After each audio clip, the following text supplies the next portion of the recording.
And so if you're not clear about your own identity, you're going to just start looking for other people to get validation and get ideas and get inspiration.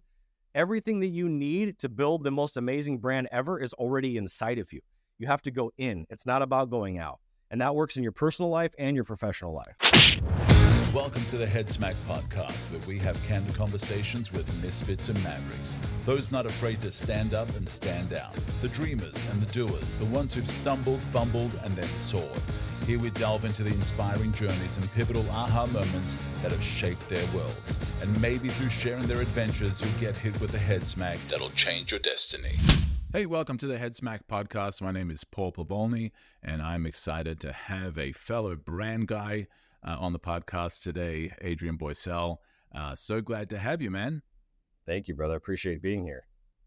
Adrian is a social impact entrepreneur and award-winning designer, certified and passionate about content creation and digital marketing. He's done a lot of stuff. He's just a young whippersnapper, but he's had quite a career. And so I look forward to hearing all about it today and sharing some head smacks with you with Adrian the Misfit. Adrian, so glad you're here. And I usually, I'm into superheroes. I love origin stories. And so I like to start with people's origin stories. And so you can go as far back as you want to. But tell me a little bit about the making of Adrian Boysel, the Love Gangster. Yeah, so I grew up in Sacramento, California with my grandparents. My dad and my mom split when I was just a baby. My dad took me, my mom took my sister, and they both had just very rough, young, I would say late teens and early 20s. And so they were not ready to be parents. And so my grandparents raised me. And then when I was 4 years old, my grandfather passed away right in front of me, died of a heart attack due to alcohol. And that was kind of my wake up to life and to the real world and smack of reality. It was a big first head smack for me, right? Yeah. And it was a really big day. And so I ended up going to live with my dad and my stepmom. He had remarried by that time. And at that time, she was about 21, 22 years old, didn't know how to raise kids and never had her own kid and inherited me. And my dad was off being Mr. Businessman, being Mr. Partier like he always was, and wasn't around that much. So it was pretty much my stepmom and I. And I was a very headstrong kid that was missing his mom, missing his grandfather, and even missing his grandmother, who was really the mom to me up until that point. And so grew up in a broken home, and there was a lot of consequences of that. Went to school, got in a lot of trouble, didn't listen to the teachers at the back of the room, drawing all day. Been a lifelong artist. That's just who I've always been drawing, doing my own thing, started my own business because my grandfather was an entrepreneur, had a video business. My dad took that video business over for a while. So graphics, video, art, anything like that was right in my wheelhouse all the way through up until high school, and ended up being on the streets at 16 years old and lived on the streets for nearly a year until I met a mentor of mine who took me off the streets and really helped me out. I ended up meeting my mom at 17 years old, my biological mom, for the first time since I was a baby, and started to build a relationship with her. And that was off to a rocky start as well, and went through a lot of highs and lows, but that mentor was really there for me. He's no longer with us today, but he was a huge part of me healing my relationship with my mom and really getting back into contact with my dad and that side of my family and my grandmother. And so just a lot of challenge, a lot of struggle. There was a lot of physical, verbal, emotional abuse that was happening in my household due to my dad and my stepmom. And I had to learn to become very resilient. Got in a lot of fights as a kid, was pretty fearless about almost anything. There really wasn't anything you could put in my way that I was going to be scared to do, whether it was jumping dirt bikes or bicycles or skateboarding, whatever it is. I was always doing extreme sports, and I loved to fight. There was just something about fighting that was kind of a passion of mine, but I just had a lot of anger in my heart. And when I found the Lord, when I was, I always knew the Lord, but I wasn't walking with it. And I didn't really call myself a Christian until I was about 20 years old when I got baptized, thanks to an employee of mine. He invited me to his church, and that radically kind of changed my whole life and changed my whole walk. And I started to get a lot of healing that way. Wow, that's amazing. So you mentioned that, pretty rough and crazy upbringing. What led you to the homelessness? What was that trigger that led you there? So my dad basically, I wasn't doing great in school, and my dad had very strict expectations of me. And at one point he got fed up with the fighting and said, pack your stuff and get out, or I'll pack it for you. And I was like, okay. So I packed a bag and started walking.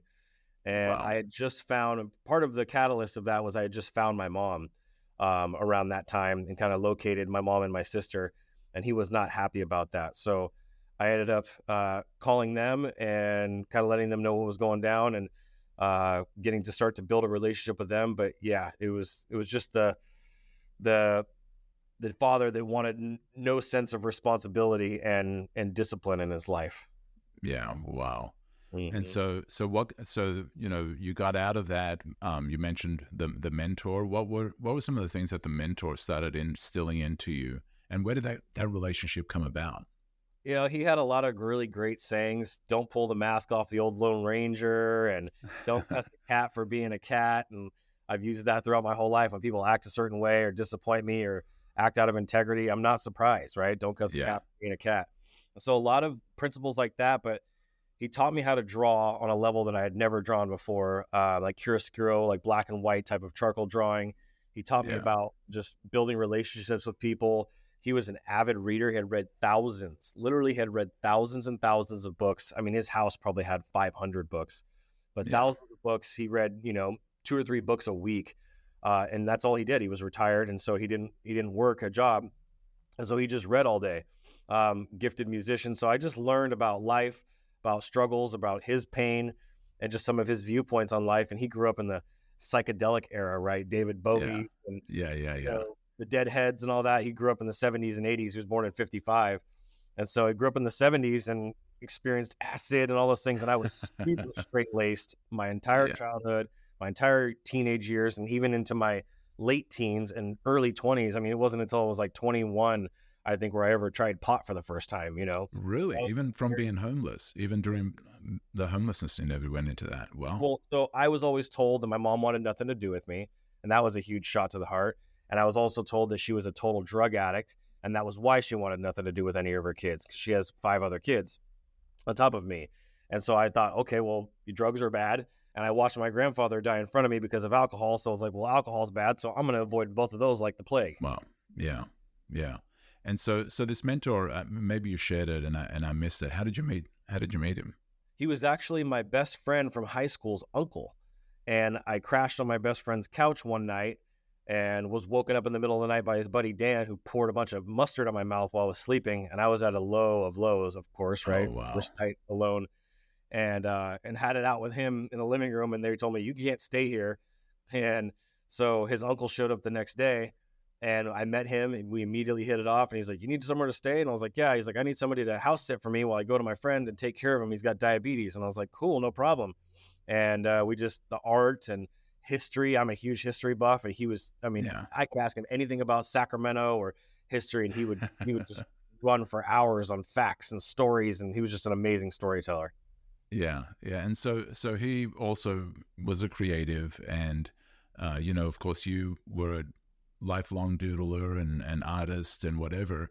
When did you realize the potential of your creativity?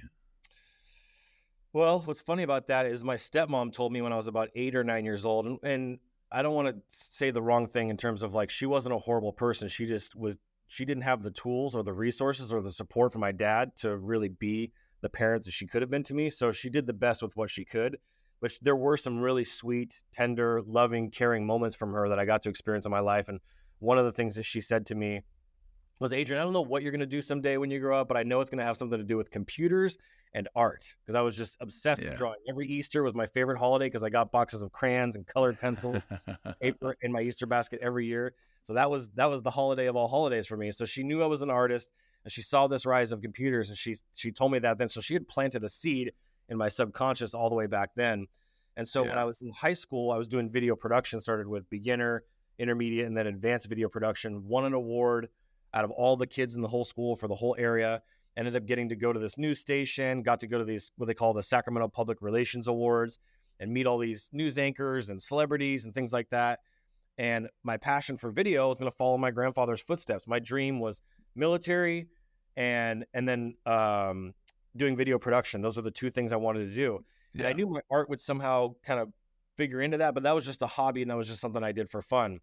Well, when I got out of high school, I was doing nightlife promotions as a side hustle on top of selling phones, selling cars, selling home loans. Throughout that whole time, I had been promoting club events, and I had gotten another mentor named Larry, and he started asking me to do nightclub flyers. I'd already been doing some business cards for my dad's insurance business and little stuff in Photoshop, which my brother helped Yeah. me discover.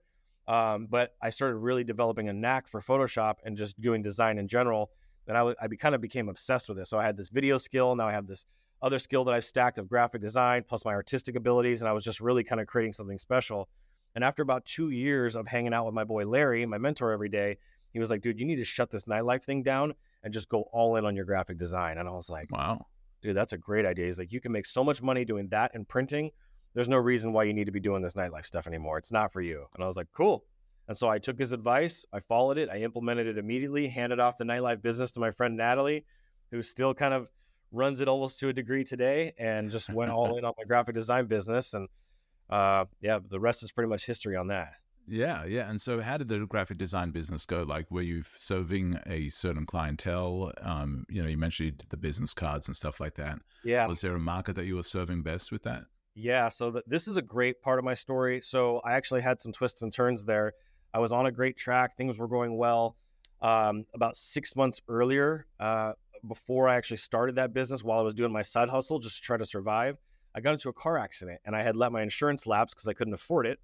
Oh, And wow. I had been staying at my dad's briefly for like literally a month. And I called my dad, help me, what do I do? And he's like, he was an insurance agent. He's like, hey, I want you to take your car, tow it to your house, get a policy with Esurance because it's all online today. Grab that policy. And then I want you to wait 2 weeks and then you're going to file a policy and you're going to say the accident just happened right around the corner from your house. And I was like, okay. I was like, can I get in trouble for that? He's like, yeah, but if you listen to my instructions, you'll be okay. Long story short, I was not okay. Ended up getting in trouble for it. Spent Oh, 30 wow. days in jail, 31 days in a jail in the area that I'm in. I took that time. And so I remember standing on the back patio with my boy Larry, who owned this bar that I was designing the flyers for. I was like, my life is over. I wasn't like actually crying, but I was just like down and depressed. And he's like, my life is over. I can't believe I'm listening to my dad and he's ruined my life and I'm never going to be able to escape him. He's like, listen, dude, you need to separate yourself from your dad. This is not the end of your life. It's just a misdemeanor. You do your time and focus on becoming the best that you can while you're there. Read books, like level yourself up and use this as a turning point for your life. And I was like, okay. And again, I listened to everything he said. So I read Donald Trump's book, which was a huge waste of time. I read Rich Dad, Poor Dad. I read a bunch of different books in there, like 3 or 4 books in 30 days. And Yeah. I filled myself up and I wrote my entire business plan for what at the time what was called Roseville Printing. Yeah. I got out 31 days later. I'd been working out every day. I mean, it was in great shape.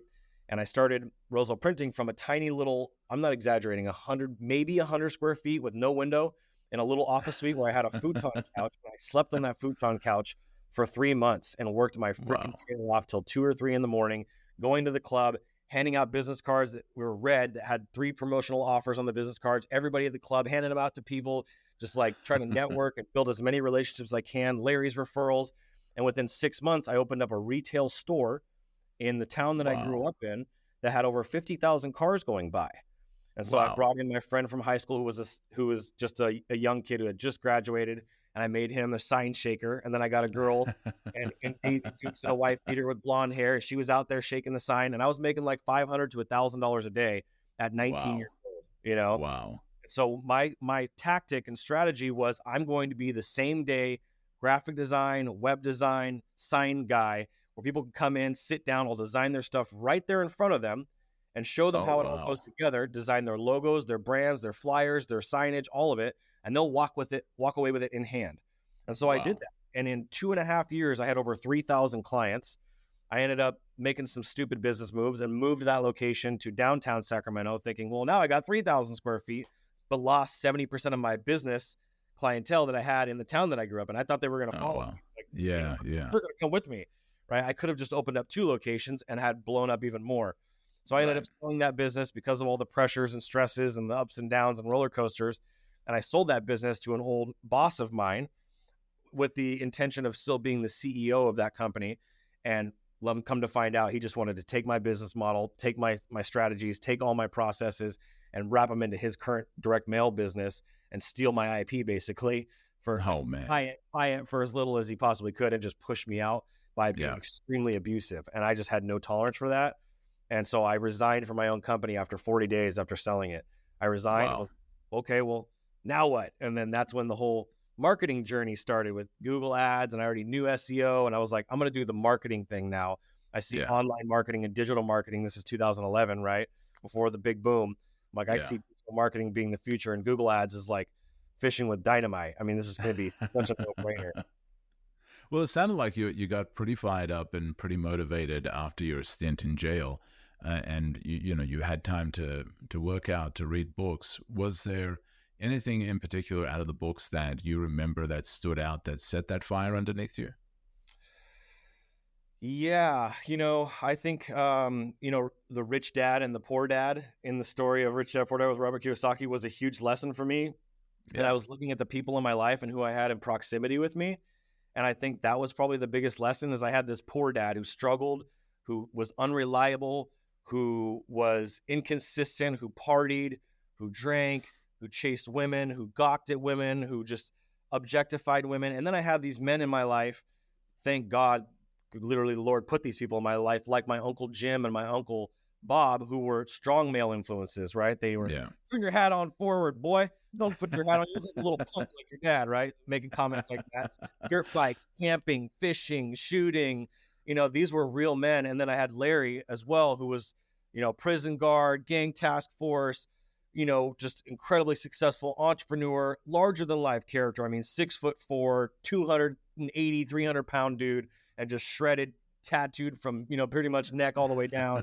Just a titan, larger than life titan. And so I was like, Yeah. those are the fathers and the kind of the mentors of my life. And I want to start living and doing things the right way, which is usually the hard way. But I'm not Yeah. afraid of the hard things. So I'm just going to do things the hard way, even though it's might take me longer. And I'm going to do things the right way. I'm not going to try to take shortcuts like my dad did. And the one thing my uncle told me, it was like my Uncle Bob, he said, your dad could have been really successful if he had just stuck to one thing. But the problem Wow. is he jumped from thing to thing to thing to thing to thing, and he never stuck to it long enough. And so when I got into graphic design, I was like, this is it. I'm going to Yeah. be a graphic designer for the rest of my life. This is what people Yeah. are going to know me for. They're going to know me as a creative. Now, obviously, I have skill stacked on top of that. And, I do a lot more than just that now. But I've stayed in the same industry of marketing and, helping small businesses and even large corporations now that whole entire time. I haven't jumped from industry to industry to industry or job to job. Yeah. And so, there's quite a bit of difference between, just being a designer and being a marketer. Where did that transition happen to you when you realized the difference, and what did you change about what you were doing to transition into a marketer? Well, you're going to see a theme here. So in 2011, Larry called me. I was in Illinois helping my mom deal with a family crisis there.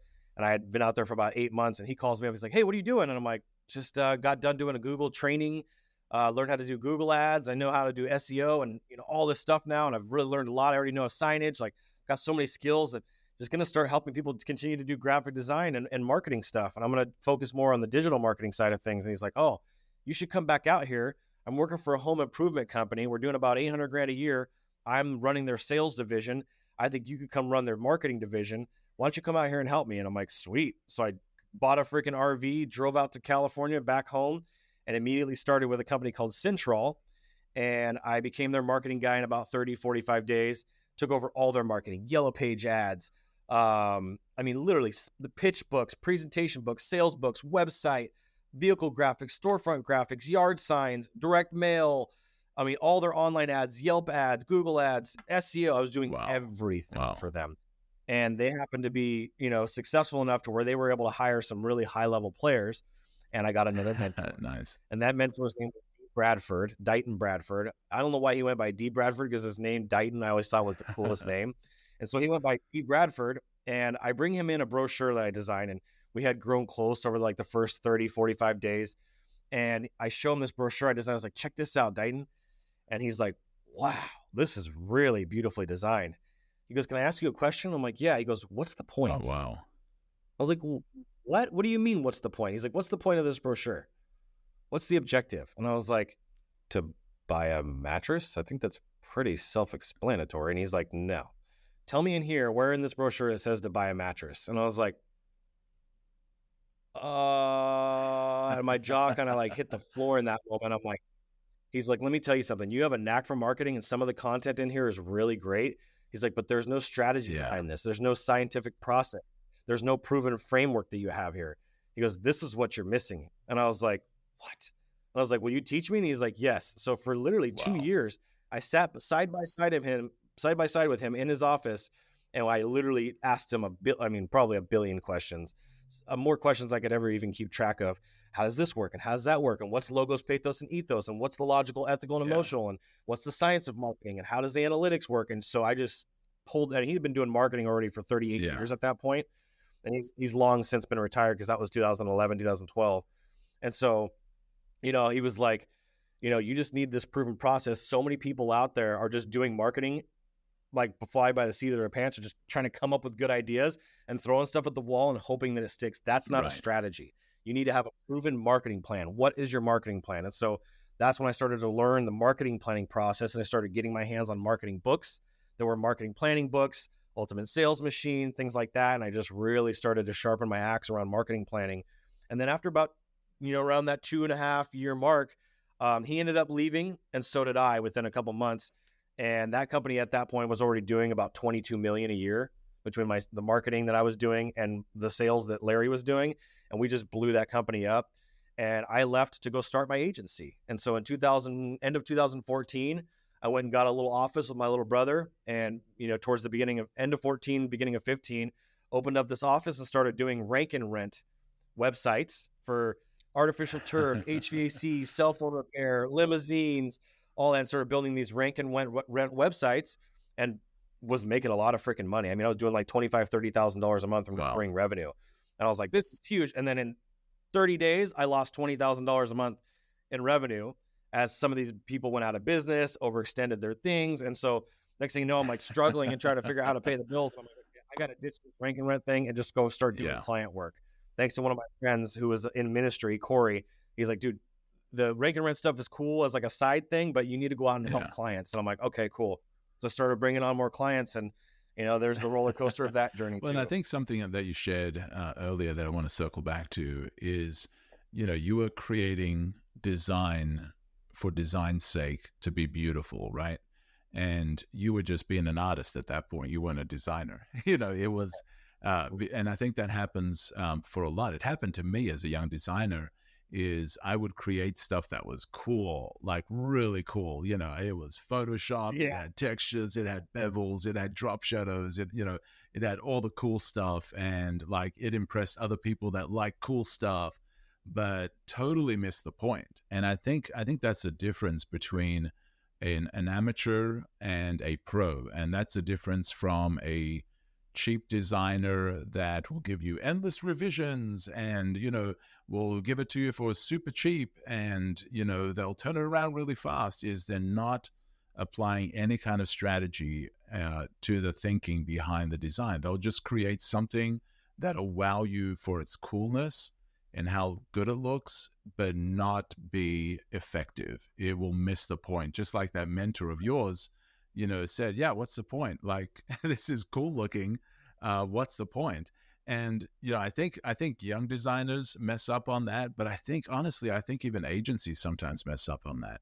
Like, I've seen agencies create stuff to impress other agencies and to get addies and to get awards and to like really impress other creatives with how cool and innovative and minimalist or whatever, super cool design, but totally missing the point. True. And I think that's really important for people to realize that, when it comes to design, finding the person that does the coolest stuff is not always the best strategy. It's not always the best play, because it might look cool, but it's got to have a purpose. It's got to align with a lot of things. And so as you moved into, marketing and planning and, then even with branding, share with me your, the difference you see between design, branding, and marketing. I think the bridge to that is the brand strategy, like you mentioned, and having the story as our differentiator, right? Because nobody else has our story. And that's what a lot of people are missing. They don't document their story, they don't share their story consistently.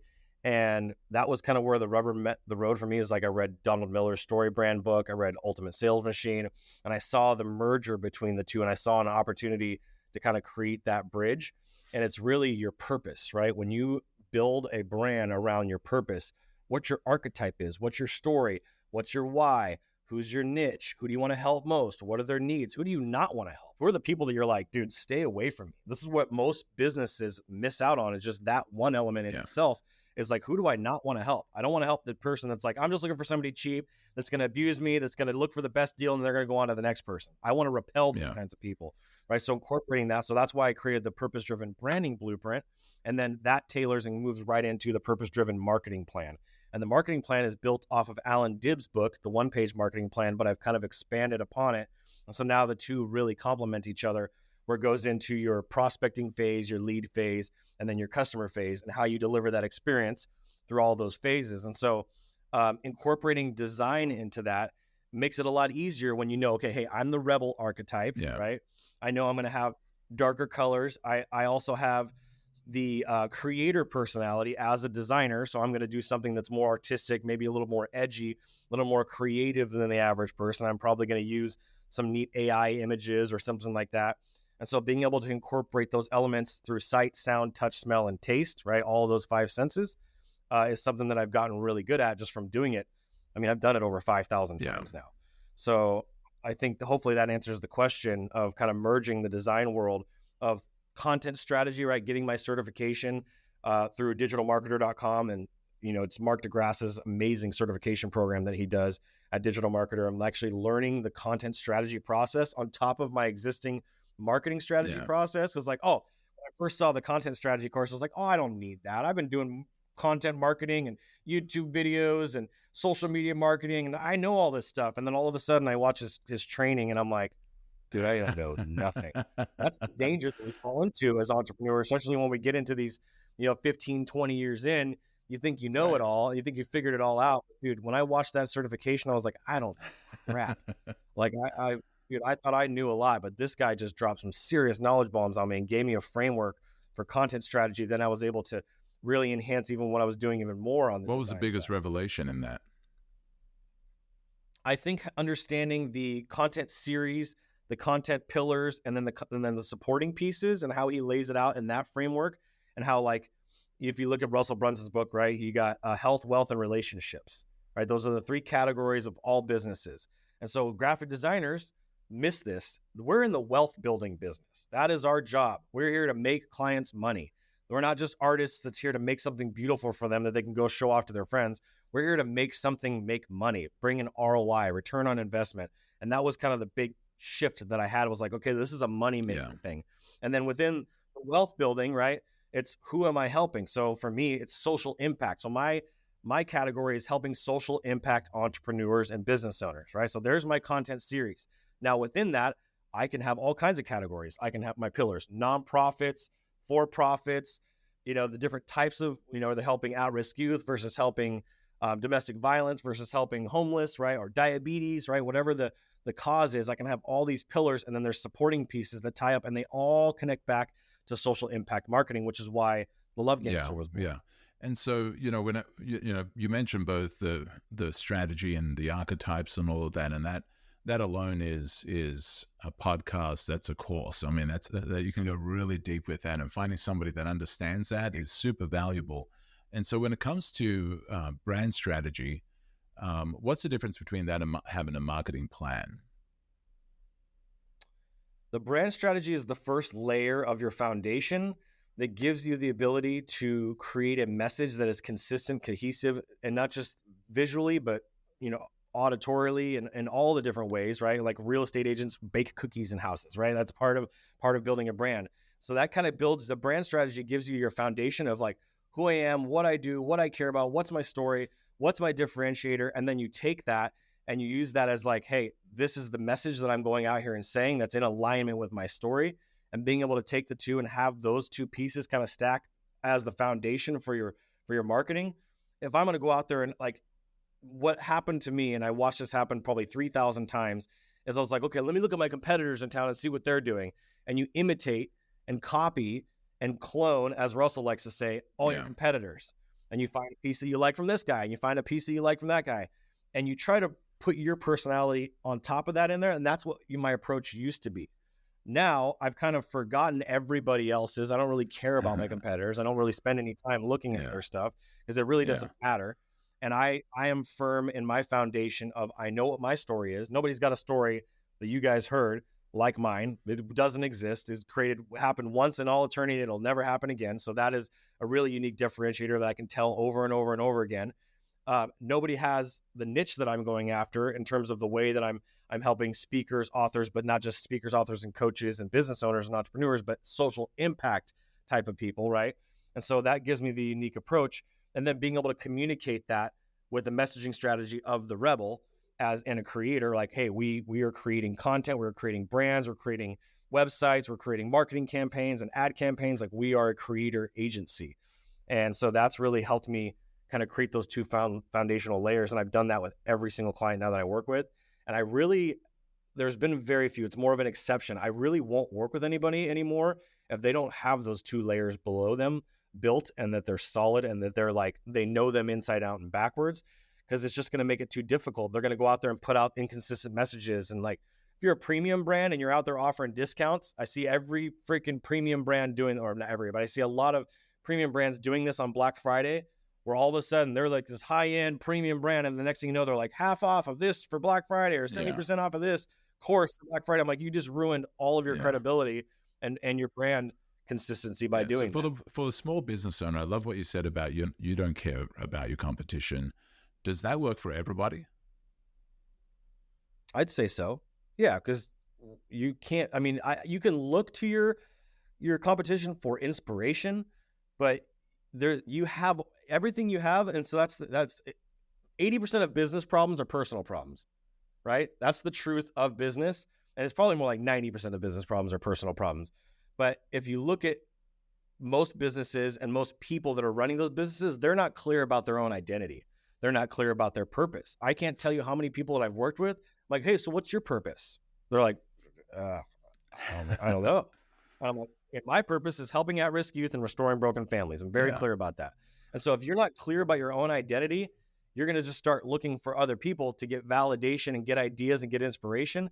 Everything that you need to build the most amazing brand ever is already inside of you. You have to go in. It's not about going out.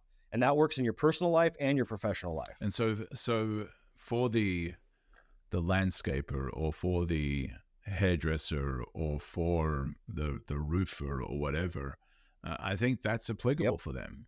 Looking at that, I think it's definitely wise to understand the brandscape, is what I call it, is kind of looking at what else is out there, what are they doing.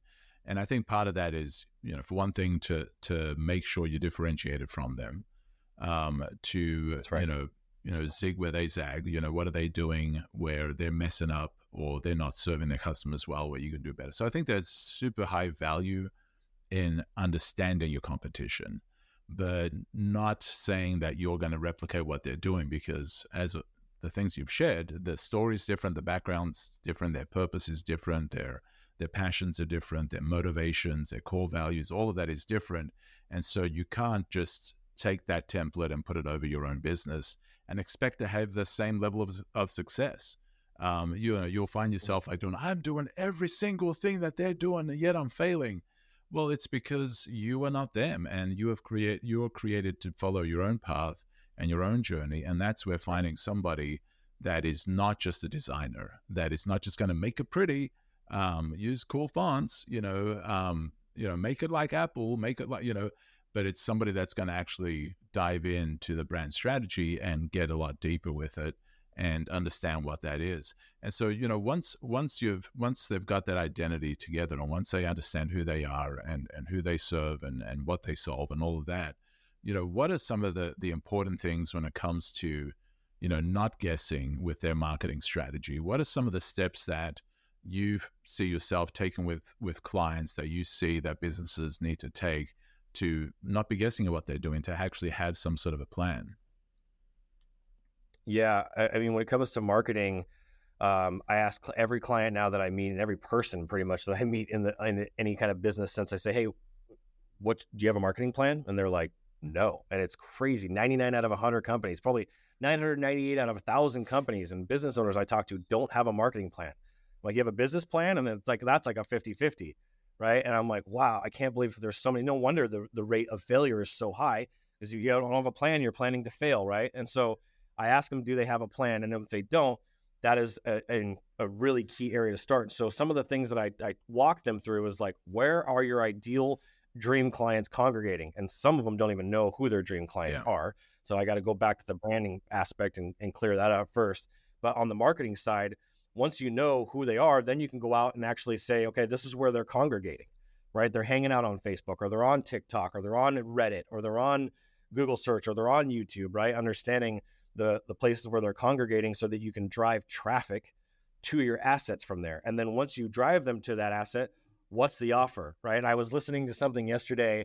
Who was that yesterday? It was a really good video that I was listening to, and it was like, oh, it was Russell Brunson, and he's like, it's either the hook, the message, or the offer. It's only three problems in every business: the hook, the message, or the offer. Hook, the message, or the offer. And I'm like, that's such a great point. Is there's always something lacking, and so a lot of people have terrible hooks, right, at the top of their page. They don't have a good story brand, right? The SB7 framework is how I kind of, the implementation of my marketing plan blends into the SB7 framework. It's like, cool, you have your brand story, right? You know who you are. The hero, right, which is the client, meets the mentor, which is you, or the guide, right? They give them a plan, they call them to action, and that plan results in success or failure. That's the SB7 framework. So walking clients through that journey and helping them see that their clients need to take their clients on that same journey, and laying out their story on their website like that, and then having that offer that most people think that they can just like run Facebook ads or run Google ad campaign, and they're gonna spend $10,000 their first month, and they're gonna make $100,000, and it just doesn't work like that.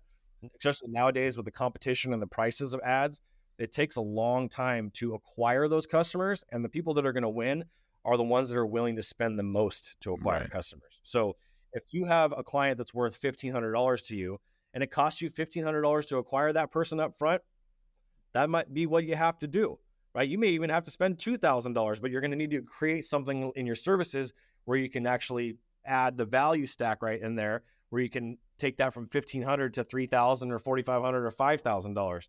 And so that's what I help clients walk them through on the marketing side. Is like, okay, this is your initial first time offer, right? It's a first time offer, but then what is your next ascension of that? Where are you taking them from there? What other services they can provide? What other services providers can you collaborate with and say, hey, I'm going to send them over this way and get a referral fee? Ways to look at how you can increase the recurring revenue, the lifetime value. So what's the DNA of a good offer? That's a great question. So I would say, I mean, you follow the Hermoses and what the guy that wrote the book before Hermosi, I'm forgetting, it's called Irresistible Offers, and Mark something. And having an offer that is so good that you can't say no to, right? Something that takes away the fear, because what stops people from moving forward is the fear of loss, right?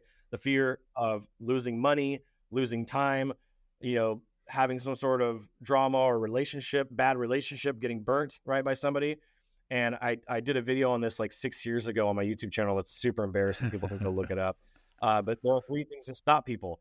They don't like you, they don't like the product, or they don't like the service. And so the product or service. And so once you understand that, your irresistible offer needs to be something that gives them a little taste of what you're doing and leads them to their next problem, right? So a great example of that is I have an ebook that I just finished. It's called Iconic, Invisible to Iconic, right? I'm giving that away for free, right? So they don't have to pay anything, not even shipping. I'm literally going to eat that cost, $8 to $10, whatever it's going to cost to ship it out. And so that's going to be an irresistible offer where they can learn all the strategies that I have just around branding. Yeah. That is going to create a new problem, which is like, okay, now how do I implement this into my marketing, which is going to lead them back to my program. And so that would be a great example of what I would consider an irresistible offer, of giving something completely away for free just to get their email, start building that relationship with them. And so that's what I would consider kind of the DNA of an irresistible offer, is having something that is low ticket or affordable or irresistible, that they can not have any risk, that they're not going to, if even if they buy this, they invest in this, putting a money back guarantee. Alex talks about this a lot, of having that money back guarantee, or just any kind of guarantee on your product. Hey, if you don't like it, I watched a guy years ago on stage. If you buy a ticket to my conference for, I think it was $299, and you don't like it, I'll give you $5,000 at the end of the conference. You can come up to me and I'll give you $5,000. That's an irresistible offer. Wow, that's confidence in that he's going to develop, give them so much value that there's no way they'll take him up on that offer, But that's how confident he is in solving their problem, or the whole reason they came to the conference. Now, you had mentioned post offer, once they take that initial offer, the ascension. Talk about that for a little bit. Yeah, so the ascension would be like a great example for me. I have the ebook that people are downloading and buying, right? Or not buying, but I'm giving away for free. Then from there, they're going to get offered to check out my video marketing workshop that I spent 2 days producing. It's over 16 hours worth of content. And I'm going to offer that at a low ticket, probably $27. I could easily sell that for $9.97, but I'm going to offer that for $97 or $27, something like that. And so I'm going to offer that at a really low, irresistible rate. And then once they see all the AI tools, all the strategies, the content strategy, the branding, and walking them through all that, the next problem is going to create, well, I see how much work all of this is. I don't want to do this all myself. I just want to hire these guys to do it because they clearly know what they're talking about. So I'm going to hire Video Marketing Vault to come in and produce probably a video week for me. And so now if they buy a video week from me, I have an offer going on right now for the first 10 people that sign up, and I'm already at 6. For the first 10 people that come up, it's $2,000 a month for a video week. That's $500 a video. And they get added into my coaching community. They get all these other perks and memberships and stuff like that I'm giving them as part of that offer. So $2,000 a month for a year. Now all of a sudden that one client became a $24,000 client to me, right? So that's the ascension that I take clients to. And I've done that on the agency side with my branding packages and website packages and ads packages. I have layouts for all of those things. In everything. Have you taken clients through that process? What does it look like for a client that is not you or doing design or whatever? I know some designers that might be listening to this, and some creatives and some branders, obviously are getting some head smacks of how they can, create their offers and grow their clientele. But what about for some of the people that you've helped? Have you taken them through this process, and what does that look like for them? Yeah, so the way I break it internally, the process that I take them through, although I have the marketing plan, and on the plan it's, lead or prospect, lead, and customer, I have a 4-step process that I walk them through over 4 sessions. Branding, which is that first session that I do. Visibility, right? Where are they seen? Where are they going to be seen? Where are they not seen? Where they want to be? Where do they not want to be seen, right? Visibility. Promotion, and that's where we get into the offer, and I have a kind of a whole bunch of layers to the promotion. And what is their promotion? How are they promoting their business? What methods are they using? What are their lead magnets? Are they using a VSL or a pre-selling mechanism, right? And then conversion, like once you convert that person over, how are you walking them through that ascension model? How do you deliver that world-class experience? How do you get them to refer their friends? What story? This is a big thing because you think about story in the beginning for your brand, but what's the story that you're giving them to go tell? When I had California Printing as an example, people would walk in, they'd sit down with me, and I design right in front of them.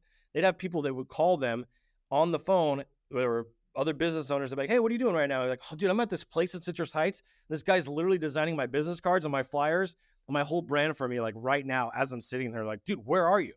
And like, oh, I'm over here at this place. Can you send me the address? I need his help too. I'm a handyman. And next thing you know, 1 became 3, became 30, became 300, became 3,000. And so I help clients do that. I had a client recently come to me that I walked through both of those processes, the branding and the marketing plan. And we came up with a name for him. He's a 3rd generation, I think, pest control guy, either 2nd generation or 3rd generation. So family is a huge part of it for him. He's also a believer, faith-based guy. And so we came up with the name Black Sheep Pest Control, right? He brought the name up, and I was like, dude, we're not going to talk anymore about any other names. That's the name. And so it's Black Sheep Pest Defense, I think is what we're going to go with, or what he was licensed for. But taking that black sheep concept and saying, we're not going to pull the wool over your eyes. We're all about integrity, serving people, doing things the right way.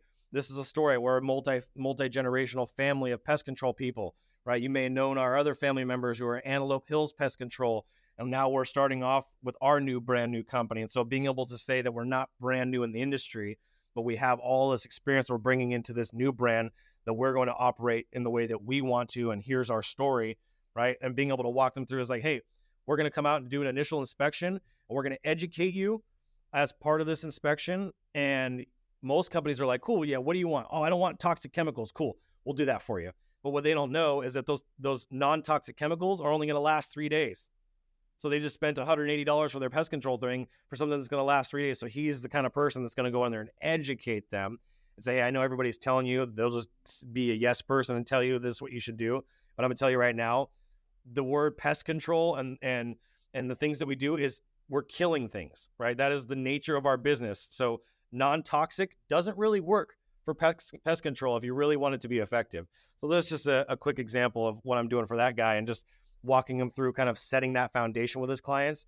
And if he does, they're never going to go anywhere else, because he's set the foundation, he's set the expectations for what they can know now going forward that most of his competitors are not taking into consideration. Okay, so you mentioned the book that you had coming out regarding going from invisible to iconic. Tell me a little bit about that. What makes somebody invisible, and what's the first step to becoming iconic? Well, the best way to become invisible is just do what your competitors and competition is doing, right? That's the way you become invisible. Just copy your company's or competition's terrible content, because they copied it off of somebody else. So you're just getting more of the watered down stuff that sounds like, here at blah, blah, blah, we value integrity and customer service. Like, dude, if I hear another person say that, it leaves my mind, right? So that's the way you're invisible, is not being you, not being authentic, and not standing out with the story, the values, and probably most importantly, the voids that you had in your whole life, right? My purpose on earth is to help at-risk youth and restore broken families, because I came from somebody who was at-risk youth and had a broken family, right? So who is more qualified to do that as their mission and their purpose in their life, right? That's going to come with opposition, of course. And I've had plenty of opposition in my adult years of learning how to restore my own broken family. I had to go through that with my first marriage and learn what that actually is like. And then in my second marriage, it almost happened again until I got my head on straight and was like, okay, this is on me to take care of. This is on me to fix. I gotta do the deep work within myself to figure out how to do this. And so to become iconic, you have to become consistent, is first of all. You have to be able to be positioned as the authority and as the thought leader in your space. And you can't do that without content marketing, whether that's blog articles, videos, podcasts like this. Like, this is the way Volpa has become iconic. I can just speak from my own experience of knowing you for, man, it's probably been 5 or 6 years we've been connected on Facebook. You have done so many epic superhero mock-ups of you as a superhero. It's unforgettable. Yeah. It's become iconic for that. Every time I think of you in a Superman costume or a freaking whatever costume, like all the different mock-ups you've done. And you've done such a great job with that. And you've been so consistent with that over the years. I haven't seen it as much lately, but that was like your go-to thing. I got tired always of putting some sort of head on top of superhero bodies. And so that, to me, as a branding guy, was like, dude, this guy's brilliant. This is such good marketing. And it was something that didn't have anything to do with business. Yeah. It didn't need to be a business thing. And so that's what most people miss, is they try to make everything formal and everything professional and everything corporate and try to make themselves look bigger than they are. Just be authentic, be real, be transparent, be yourself, be freaking broken, be wounded, be vulgar if you have to be. Like, do whatever is going to be most natural to you.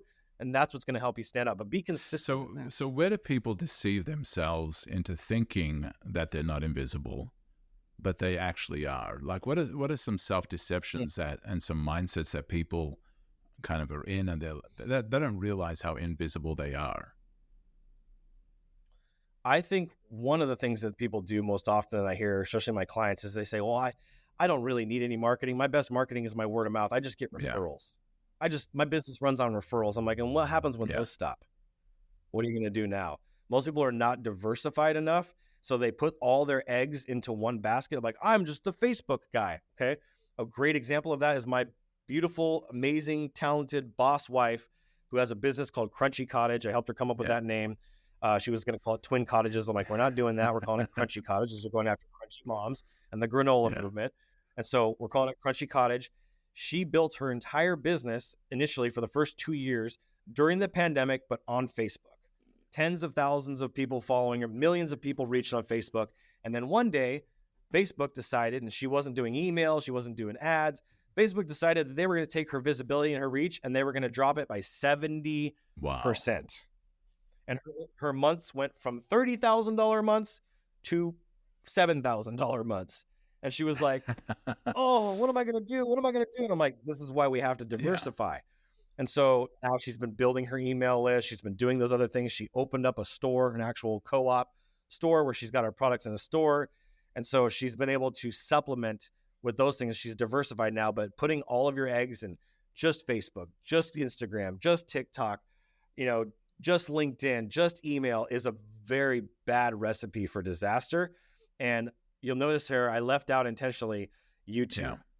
I would say I would follow the same advice and not go only on YouTube. But to be honest, YouTube is such a powerful and untapped beast of a marketing channel for businesses. And 99 out of 100 businesses are not using it. It's silly. It's seriously silly that they're not on there. Even if you don't like creating videos and being on camera, doing faceless videos, you have to do something with YouTube because the quality of the leads and the quality of the people that come from YouTube, people who are watching YouTube, who take action, who like what you have to say, who resonate with your message, your story, and your content, they'll be the best clients. You will never find, not even word of mouth. Like the clients that come to me, word of mouth, they're like, okay, well, tell me about it. Well, what about this? And they still are like, want to have some back and forth negotiations and objections. Well, on YouTube, they come to me and they're like, cool, what do I sign up? I want to hire you. And I'm like, what? Really? It just happened to me. Guy paid me $2,500 to teach a Mid Journey. And I'm like, dude, this is the easiest money I've ever made in my whole life going in on YouTube. Yeah, that's awesome. And I think it definitely is something to consider, especially since it's the second largest search engine. I mean, it's, people are just all over YouTube for anything they need to learn, anything they need to study, anything they're curious about, anything they want to be entertained by. YouTube is a place to go to find that stuff. And so definitely, consider that in your strategy and what you're doing as well. So you mentioned early on, pretty early on in our discussion, the love gangster. Tell me about what in the world is a love gangster? So a love gangster is somebody that goes out there and kills people with kindness. Somebody that actually goes out there and does random acts of kindness. If somebody cuts them off, instead of flipping them off or yelling or pulling their car over and getting in a fight, someone that blows them a kiss or that gives them a heart, or that freaking sends some positive vibes that are out there that way, right, with their hand, or, says, I'm sorry, right, and says, hey, my bad, right, and that does the opposite of what most people are doing, is acting like children. Most adults are pretending to be adults. They're acting like children. So going out there and giving more love and light to the world, donating clothes, giving that money to the guy that's standing on the street that looks 28 years old, who should have a job, that's holding a cardboard sign that says anything helps, and giving him money anyway, because who's going to become poor by giving? It doesn't happen, right? So just becoming that giver, becoming that servant person that goes out and serves people versus, taking things from people. Bob Burg's Go Giver is a really great influence and inspiration for me. And so that's the concept of how it came to be. Adley, some people will probably know who she is. She's huge. She's one of the top content creators in the world. I met her about a month ago, and she was telling me, all I do is take chickens and put them in the bathtub, or take tampons and put them in the refrigerator. I just take two things that don't belong together and I combine them. And I'm like, huh. So I come home from that after taking her to lunch and hanging out with her. And I'm sitting there listening to the Steve Miller Band song, Joker. And he's like, some people call me the space cowboy. Some people call me the gangster of love. And as soon as those words came out of his mouth, I was like, dude, that's me. And I'm like, I've been obsessed with mafia movies. I believe that if there are past lives, I was a mafia boss in my last life. And I used fear in my last life. And I knew I've been down the road of fear and making people fear me and fighting and doing all that. I've been down that dark road. And now I use light and love and Jesus and faith and joy and all the fruits of the Spirit to lift people up, lift communities up, lift entrepreneurs up. And that is the concept of love gangster. So I'm trying to create more love gangsters in the world. They're going to go out and build a movement of just killing people with kindness. So the origin of taking that step of launching Love Gangster. I know you got the name for it from the song. Yep. Like, what were some of the other triggers that got you to actually, move? You're a brander, you're a designer, you're a marketer. You help people with videos. What transitioned you into pursuing that new direction as an offshoot of what you already do? Well, so I've always looked up to Mr. Rogers. I looked up to, a lot of the people who were on children's television, PBS, Reading Rainbow and Lamar Burton and all that. And I looked up to those people who were educating and helping kids and helping youth. And that was in line with me. I even bought the red cardigan. I have the Mr. Rogers socks. And I was going to do a thing called the Mr. Rogers of marketing. That was my idea. And it's just something about it. I'm a nerd. Like, don't get me wrong, I'm a nerd, but I got the rebel in me, right?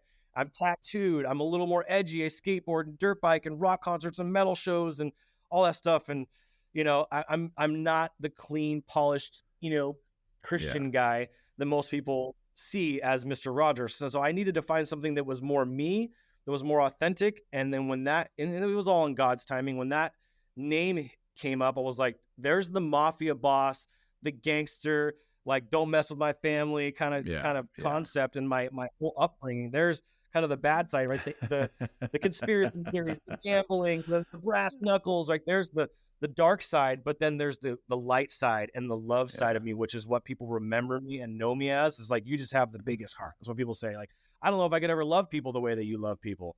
And so I have that side to my personality, and that's what I want to grow. That's what I want to nurture. That's feeding the two wolves, right? And so I want to dive deeper into that and become more of that in my life. And so having the inspiration of Mr. Rogers, the love, the kindness, and the joy and pouring into the kids, that's what I needed. I needed that archetype and that avatar that was authentic to me, and it was Love Gangster. And as soon as it was when I heard what my purpose was in the world, I freaking, my friend told me, oh, it sounds like your purpose is to help at-risk youth and restore broken families. I just started bawling. It was the same kind of moment for me when I heard Love, the Gangster of Love, and Love Gangster. And my wife was like, dude, that's you right there. Like, that's so you. And I'm like, oh my gosh. So that kind of just helped close the loop on social impact, entrepreneurship, and what is my character? What is my persona as the rebel and the creator? I love that. And so you felt like it was something was missing, a part of your identity was still kind of out there that needed to finish the puzzle, and Love Gangster became that. That's amazing, man. Congratulations on that. And so if people want to, learn more about you, you mentioned the book that you have coming out. What's the best way to get a hold of you, get a hold of the book? Check me out on YouTube. YouTube, Adrian Boysel, ADRIAN BOY, S as in Sam, EL. And I'm on there on YouTube. You can find me on LinkedIn as well and on Facebook. My website is adrianboysel.com, and we're working on something pretty big. I'll probably create something just for your listeners. We'll do like /headsmack, but brandbutler.ai/headsmack. When that's ready, I'll make that page specifically for your people. It's a brand tool that I'll be able to give away for free just to your people. Thank you so much, Adrian. This has been amazing. I've really enjoyed this. Glad we connected, and glad you liked my superheroes with my big fat head on them. And it got your attention. But this has been a great conversation. Really appreciate you coming on and sharing your journey and sharing your head smack moments and the stuff that's happened in your life. And quite an inspiration. Proud of you, man. And keep going. And look forward to hearing of all the great things that happen through the Love Gangster. Have a good one, man. Take care. Thank you. God bless. Thank you for joining us on the Head Smack podcast. We've shared some candid stories and life-changing ideas. And now it's your time to act. First, take bold action on just one idea and see how your life can radically change. Secondly, whatever platform you're listening to this on, please rate it, share it, and leave a comment. Let us know where this episode impacted you. I appreciate you giving me your time, and don't forget to join us for our next Misfit conversation.